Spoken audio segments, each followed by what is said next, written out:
በአፍሪካ ለሚካሄደው የካቶሊክ የመገናኛ ብዙሃን ተቋማት ዓለም አቀፍ ጉባኤ የትብብር ጥሪ ቀረበ።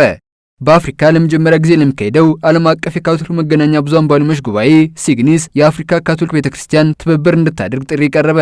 ጉባኤው በፈረንጆቹ 2026 ኦገስት ወር በሩዋንዳ ኪጋሊ ሀገረ ስብከት የሚደረግ መሆኑ ተገልጿል። ይሄው አፍሪካ ለመጀመሪያ ጊዜ በመታዘጋጀው የሲግኒስ ዓለም አቀፍ ጉባኤ ከአህጉሪቱ ካቶሊክ ቤተክርስቲያን ብዙ ነገሮች እንደሚጠበቁ በአፍሪካ የካቶሊክ ስርጭትና ስነ ተግባቦት አስተባባሪ ሲስተር አደላይድ ፌሊሲታስ ከኤስያ አፍሪካ ጋር በነበራቸው ቆይታ አመላክተዋል። ሲስተር አደላይድ ጉባኤውን በተመለከተ የገንዘብ ድጋፍ ከውጭ ሊፈልግ የሚችል መሆኑን ቢገልጹም አፍሪካውያን በተለያዩ አማራጮች ድጋፍ ሊሆኑ የሚገባ መሆኑን ገልጸዋል። በካቶሊክ ዓለም አቀፍ የመገናኛ ብዙሃን ባለሙያዎች ጉባኤ ሲግኒስ አፍሪካን ጨምሮ ከላቲንና ሰሜን አሜሪካ፣ ከፓሲፊክ፣ እስያና አውሮፓ 500 የሚሆኑ ሰዎችን እንደሚያሰባስብ ተገልጿል።